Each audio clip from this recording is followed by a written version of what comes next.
E aí, pessoal, tudo bem? Como estão? Estudando muito, com frio. É complicado esse frio, né? Mas vamos lá, dando continuidade às nossas aulas. Na semana retrasada, semana passada não teve aula, né? Porque foi feriado. Mas na semana retrasada, a gente viu o território brasileiro, a constituição do território brasileiro. Então, a gente viu como que se formou o território brasileiro, né? Quais foram os estados formados, as regiões formadas.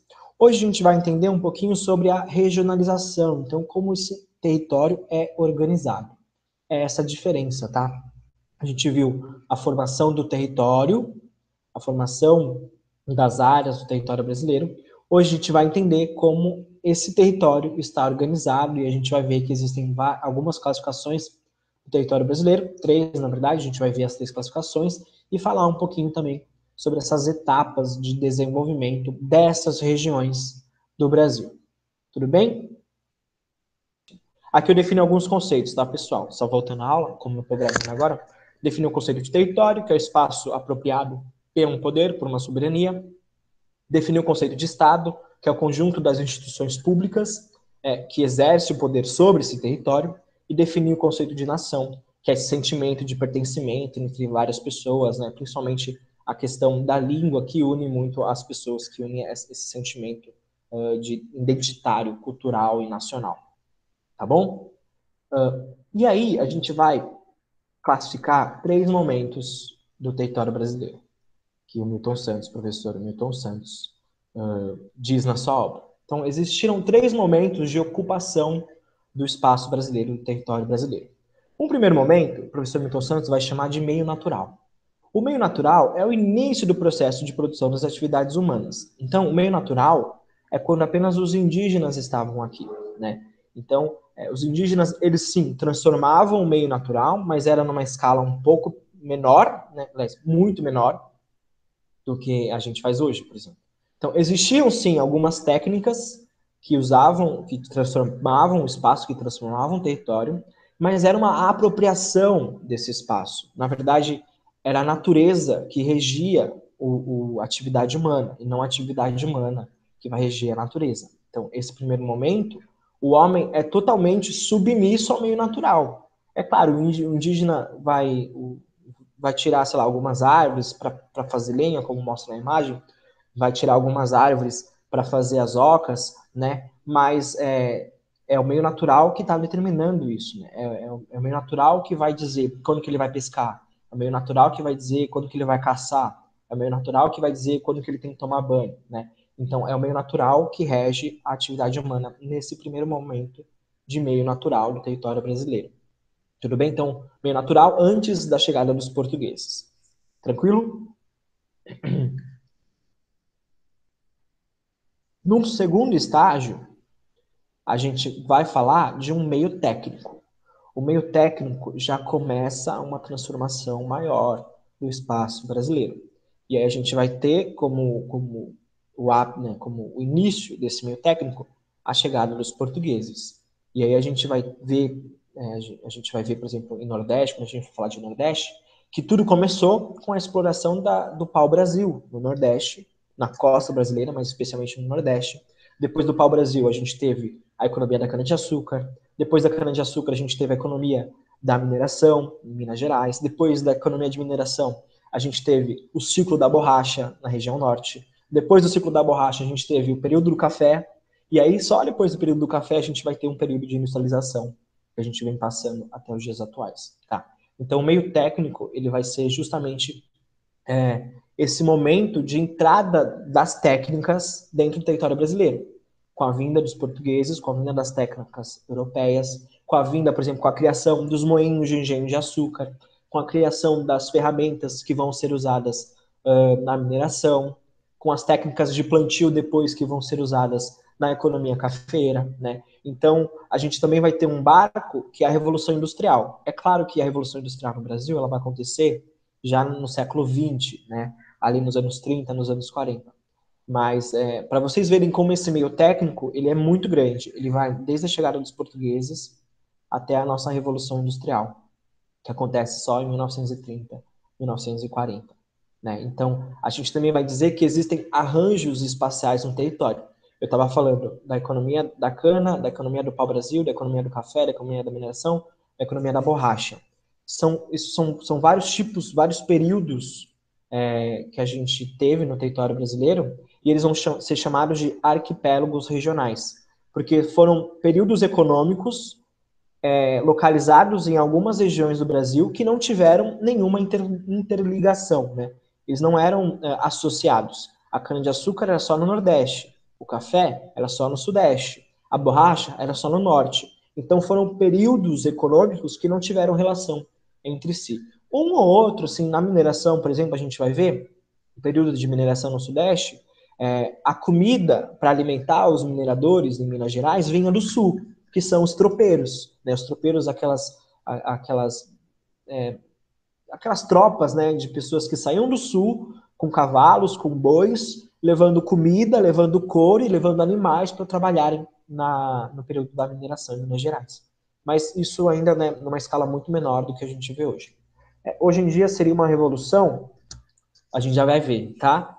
Vamos ficar aqui no meio técnico, então vai até ali o período da nossa primeira revolução industrial, né?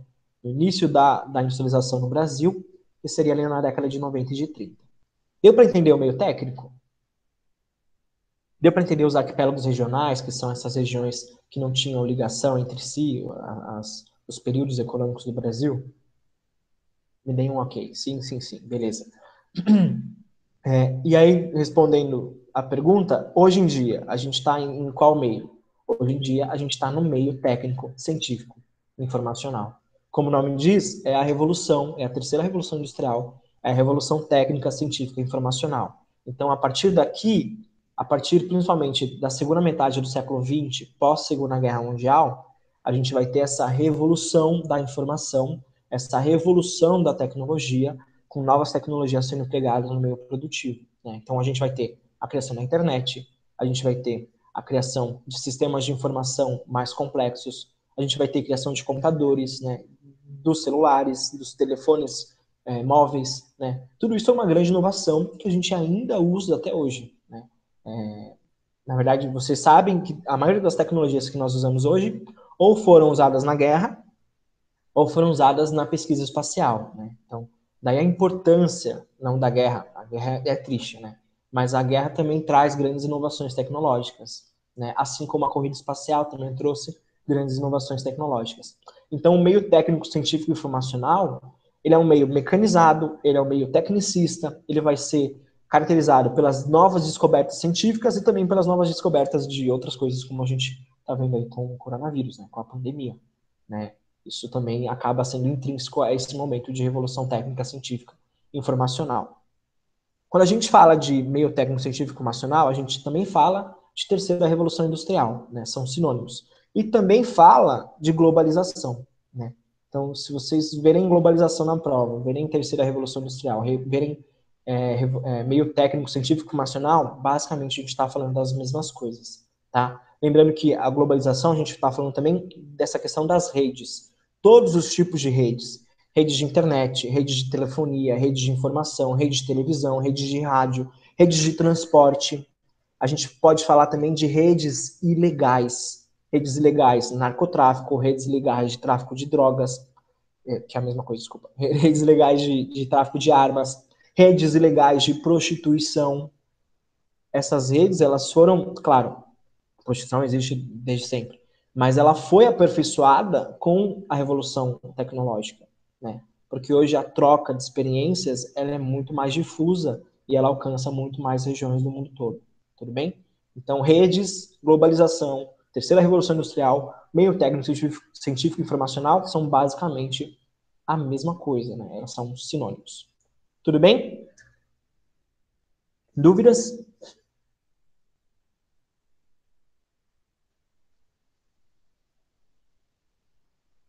E aí a gente vai ver algumas mudanças do território brasileiro, né? Então a gente tem, ali na década de 40, uma primeira regionalização do território, com a região norte, região nordeste, região centro, região leste e a região sul. Olham que o São Paulo, Rio de Janeiro estavam na região sul, né? Não estavam na região sudeste, aliás, nem existia região sudeste.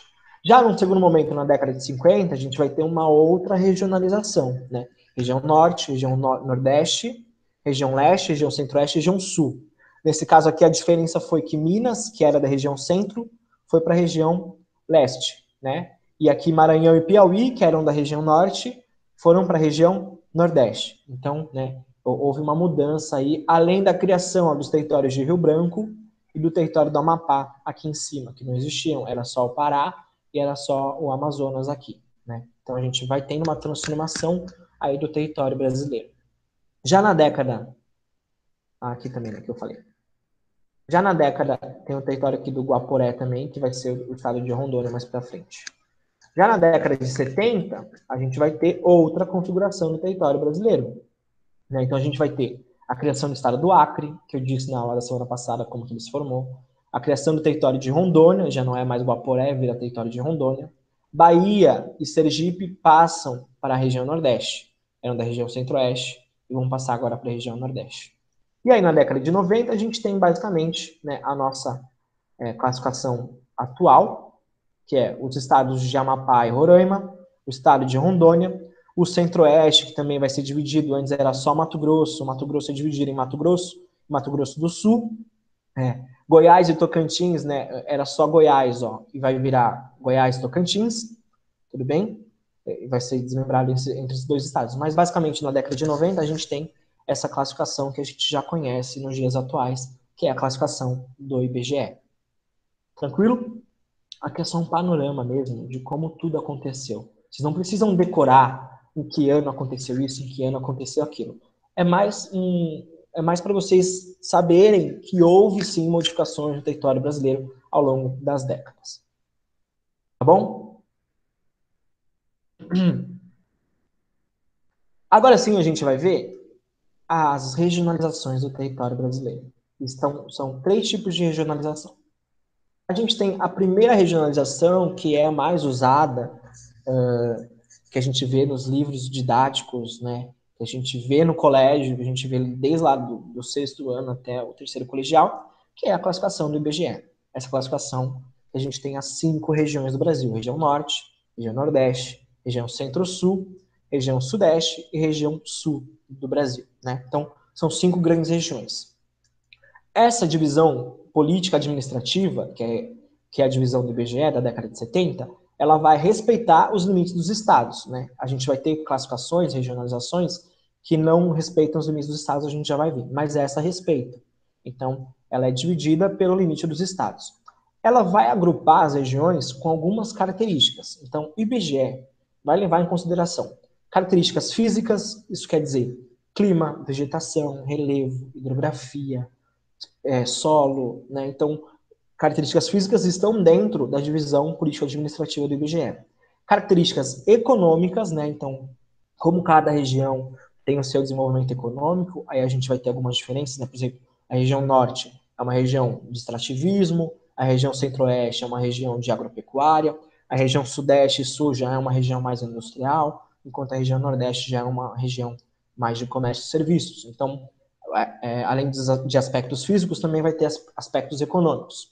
Aspectos populacionais, né? Sudeste, primeira é a região mais populosa do Brasil, depois vem o Nordeste, segunda região mais populosa do Brasil, o Sul, Centro-Oeste e Norte. Então, também tem aspectos populacionais e aspectos sociais, no quesito de IDH, de PIB per capita, de distribuição de renda, que a gente também vai ter uma concentração maior de renda e um maior DH na região Sudeste e Sul, enquanto a região Norte e Nordeste, elas têm uma menor distribuição de renda e também um DH mais baixo, tá bom? Então, voltando, a divisão político-administrativa do IBGE de 1970, que classifica o Brasil em 5 grandes regiões, leva em consideração todos esses aspectos aqui.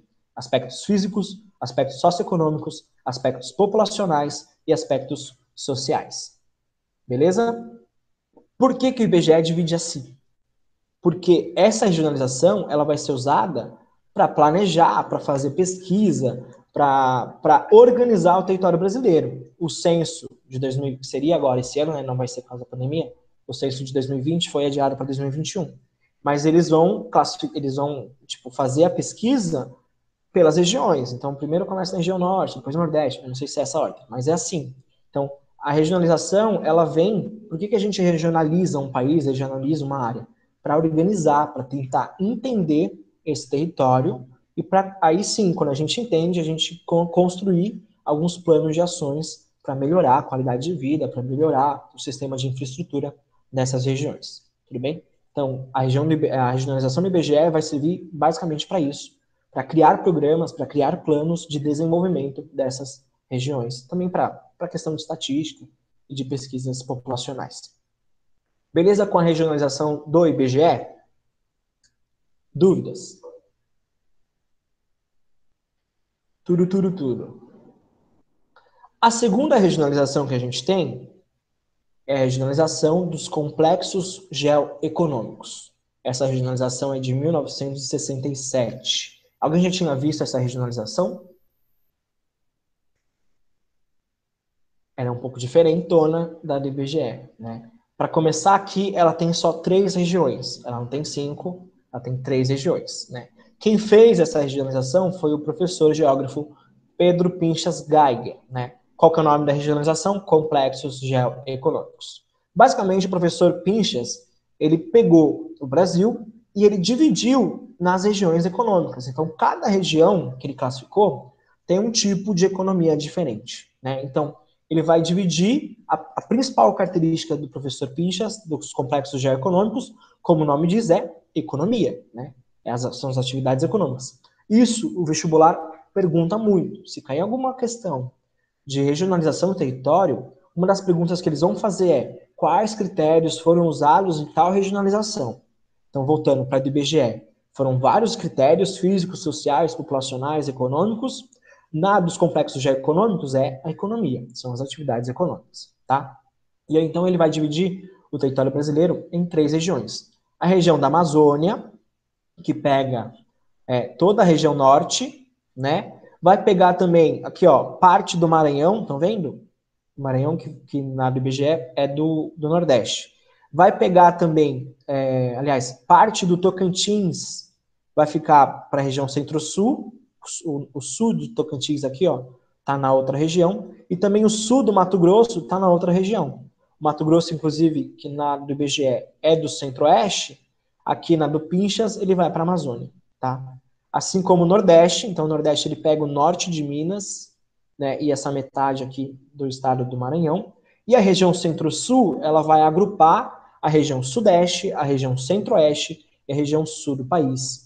Um detalhe dessa regionalização, ela não respeita os limites fronteiriços dos estados. Tá vendo que os estados estão cortados no meio?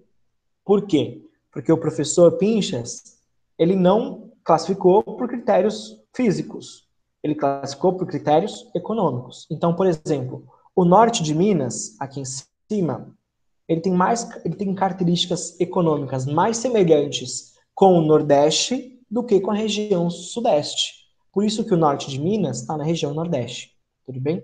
Assim como o sul do Mato Grosso tem mais características econômicas semelhantes com o Centro-Sul do que com a Amazônia. Por isso que ele corta o Mato Grosso, tá bom? Então a gente vai ter essa classificação, Amazônia, Nordeste, Centro-Sul. No Centro-Sul, vai ser um núcleo dinâmico da economia, né? Vai ser a região com mais atividade econômica, com agricultura, com indústria e com serviços, que são as 3 bases aí da economia. Setor primário, agricultura e pecuária e extrativismo, setor secundário de indústrias e setor terciário de comércio e serviços, tá? Na região Nordeste, a gente vai ter um centro de pobreza, né? Como quase em todas as classificações. A região Nordeste ela é muito pobre, se comparada às outras regiões, mas também o que vai caracterizar a região Nordeste é que ela vai ser um espaço de mão de obra para as outras regiões. E aí a gente está falando dos processos migratórios. Todo mundo conhece, ou se não conhece, vocês são de alguma família de que os pais vieram do Nordeste, né, para a região Sudeste do Brasil. Então, o Nordeste ele é caracterizado por isso, por ofertar mão de obra para as outras regiões do Brasil, no caso Amazônia e Centro-Sul, né? É claro, vai ter atividade econômica no Nordeste também. Hoje o turismo no Nordeste é muito importante, né? Hoje não, por causa do coronavírus, a atividade turística está fechada, mas o turismo é muito importante. O Nordeste hoje também vem despontando com algumas... Olha lá, minha mãe veio na Paraíba, exato. Minha avó também era baiana, né? Então, a gente tem no Nordeste algumas regiões que têm avançado com agricultura, que têm avançado com pecuária. Algumas indústrias têm se instalado no Nordeste, mas o Nordeste ainda é caracterizado por ser uma região que oferta mão de obra para as outras regiões, tá bom? E a região Amazônia, fracamente povoada, não tem quase, assim, é a menor densidade populacional do Brasil, a Amazônia, né? Então é uma região fracamente povoada, e vai começar a ser incorporada ao conjunto nacional, né, ou seja, a economia nacional, na segunda metade do século XX, 1950, principalmente nos governos militares, né, na ditadura militar, que a gente vai ter uma expansão da economia para a Amazônia, de extrativismo, de mineração na Amazônia. Né? E aí também a criação da Zona Franca de Manaus, por exemplo, na região norte. A gente vai ver a região norte em uma aula só, tá? Para falar de tudo da região norte. Tudo bem? Deu para entender então essa classificação? Classificação de critérios geoeconômicos do professor Pedro Pinchas Geiger, com as 3 regiões, Amazônia, Nordeste e Centro-Sul, lembrando que essa regionalização não respeita os limites dos estados, tá? Já vi várias questões assim, qual foi o critério utilizado pelo geógrafo Pedro Pinchas Geiger?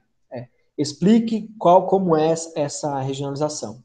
Aí vocês vão dizer, o critério usado pelo professor Pedro Pinchas Geiger foi o critério econômico, de atividades econômicas. Aí vocês vão fazer um resuminho de todas as regiões. Na Amazônia, extrativismo, no Nordeste, mão de obra, no Centro-Sul, núcleo dinâmico da economia com agricultura, indústria e serviços. Lembrando que essa regionalização não respeita os limites dos estados. Essa é uma resposta bem completa para essa pergunta, tá bom? Tudo bem? A última regionalização que nós temos é os 4 Brasis, né? Os 4 Brasis, como o nome diz, ele vai dividir o território brasileiro em 4 grandes regiões. Essa regionalização, ela foi proposta pelo professor Milton Santos e pela professora também Maria Laura Silveira, em 2001, né? Lembra que a gente começou a falar de Milton Santos no começo da aula, né? Então, essa regionalização foi proposta pelo professor Milton Santos e pela professora Maria Laura da Silveira, e ela vai, basicamente, ter uma característica só, que é a difusão do meio técnico científico informacional no território brasileiro. Que palavrão é esse, professor? Basicamente, essa regionalização, ela vai medir, ela vai mencionar a distribuição da tecnologia no território brasileiro. Então, é o quanto de tecnologia, é o quanto as redes integradas de informação estão no território brasileiro. Então, ele divide o território em 4 grandes regiões. A região Amazônia, a região Nordeste, a região Centro-Oeste e a região concentrada. Olha como ele regionaliza a região concentrada. Por que chama região concentrada? Alguém sabe? Alguém chuta?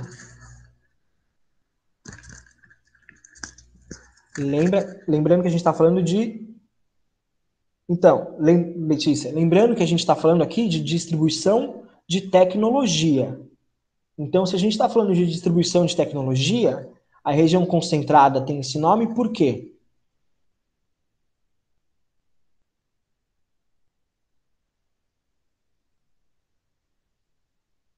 Alguém? A região concentrada tem esse nome porque ela tem a concentração de tecnologia. Exato, a tecnologia está concentrada na região concentrada, olha que legal, né? E aí ele junta a região concentrada, a região sudeste, ou seja, Espírito Santo, Rio de Janeiro, Minas, São Paulo, com a região sul, Paraná, Santa Catarina e Rio Grande do Sul, que são as duas regiões mais industriais, são as 2 regiões aí sim com maior número de pessoas, mas cuidado com esse erro. A característica dessa regionalização dos 4 Brasis não é população. A característica usada pelo professor Milton Santos e pela professora Maria Laura é concentração de tecnologia. Exatamente, elas estão concentradas na região sudeste e na região sul, que juntos formam essa região concentrada. Tá bom? Quer dizer que as outras regiões não têm tecnologia, professor? Não, sim. Claro que elas têm tecnologia, elas não vão ter tanta tecnologia como a região concentrada tem. Na região da Amazônia, por exemplo, a gente tem sim tecnologia, lembrando, a gente tem um grande centro industrial na região norte do país, que é a Zona Franca de Manaus, onde concentra muitas indústrias, exato, né? Então a gente vai ter tecnologia empregada, mas no geral, se a gente pegar um geral da região amazônica, da região norte, a gente vai ter um número muito pequeno de indústrias pelo tamanho do território, né? Lembrando também que é a maior região do Brasil. No Nordeste, como eu disse, também a gente tem tecnologia, mas é menos do que a concentrada. É a tecnologia principalmente aplicada no setor turístico, no setor de comércio, no setor de serviços. Né? No setor turístico hoje está muito na moda os aplicativos de viagens, Airbnb, né? Trivago, hotels.com. Isso, ó, como a revolução tecnológica começa a influenciar nas atividades econômicas do Nordeste, que sempre foi uma região esquecida, né? Mas que vem tendo índices, por exemplo, socioeconômicos muito, muito melhores do que o Sudeste. A gente vai falar de Nordeste, tá? Eu vou entrar mais nesse quesito quando a gente for falar de Nordeste. A região Centro-Oeste também tem tecnologia. Sim, a Zona Franca de Manaus tem a ver com a questão dos impostos, das concessões de impostos. Mas na região Centro-Oeste também tecnologia, menos do que a concentrada, mas na região Centro-Oeste, onde vai ser aplicada a tecnologia? Alguém chuta?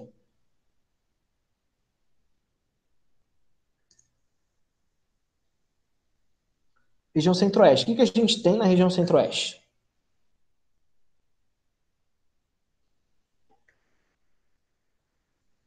Ninguém? A região Centro-Oeste é a região do nosso agronegócio, né? E o agronegócio brasileiro é uma atividade muito mecanizada, muito tecnológica, né? Então a gente vai ter, por exemplo, máquinas, né, para plantar, máquinas para colher. A gente também tem toda uma rede. Quando a gente fala de agronegócio, a gente está falando de um complexo agroindustrial. O agronegócio ele envolve desde o plantio, a colheita, a, o transporte, a industrialização desse produto até chegar na prateleira do mercado, né? Então, o agronegócio brasileiro, o complexo da soja, aí, como falaram, ele é muito importante e ele emprega muita tecnologia, né? Ele emprega, inclusive, uma mão de obra muito especializada. Tem que ser engenheiros agrônomos, tem que ser engenheiros ambientais, né? Tem que ser pessoas que trabalham com biotecnologia, no questão das sementes geneticamente modificadas. Então, o agronegócio brasileiro, assim como outros agronegócios, por exemplo, nos Estados Unidos, a gente vai falar dos Estados Unidos, o agronegócio nos Estados Unidos ele é muito dividido, ele é muito tecnológico, porque os Estados Unidos dividiu as suas regiões, ele especializou as suas regiões, né? Então, nos Estados Unidos a gente tem uma região que só produz trigo, uma região que só produz leite, uma região que só cria gado, né? Com uma tecnologia empregada muito, muito forte. E o Brasil, o Centro-Oeste brasileiro, é essa nossa, vamos dizer, esse nosso avanço tecnológico dentro da agricultura, tá bom? E aí a região concentrada, que abrange o Sudeste e o Sul, como eu disse, vai ser a região onde vão se concentrar a maior parte das tecnologias do Brasil, né? Inclusive por causa das grandes universidades. As grandes universidades estão nessas regiões. A gente tem em São Paulo, USP, Unesp, Unicamp, além das particulares, não vou ficar só nas públicas. USP, Unesp, Unicamp. No Rio de Janeiro, a gente tem a Federal Fluminense, a Federal do Rio de Janeiro, a Estadual do Rio de Janeiro, a Federal Rural do Rio de Janeiro, né?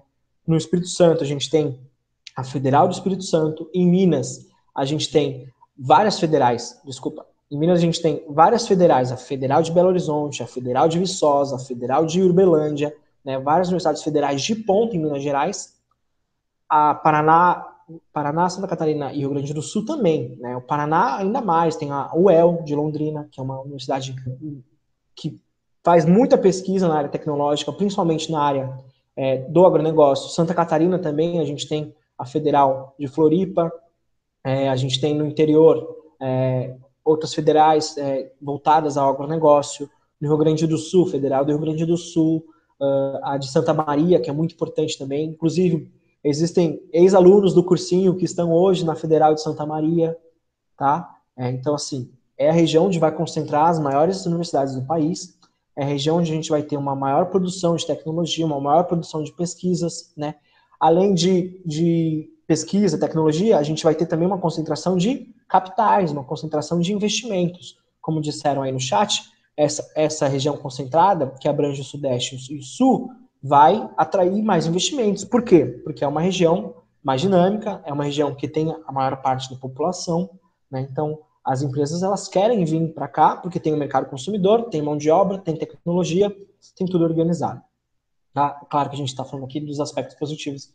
Existem uma gama de aspectos negativos também, como o trânsito, como poluição, que as empresas acabam levando isso em consideração.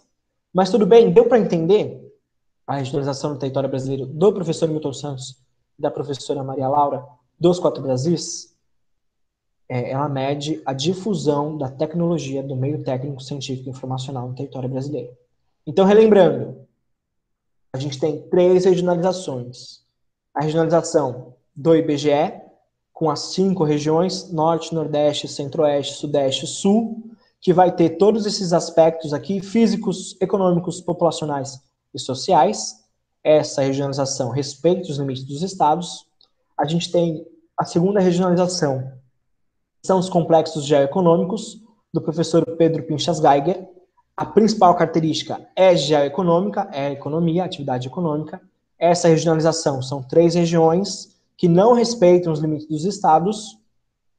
E, por último, a gente tem a regionalização dos 4 Brasis, do professor Milton Santos, da professora Maria Laura, que divide o território em 4 regiões. A principal característica é a difusão da tecnologia no território.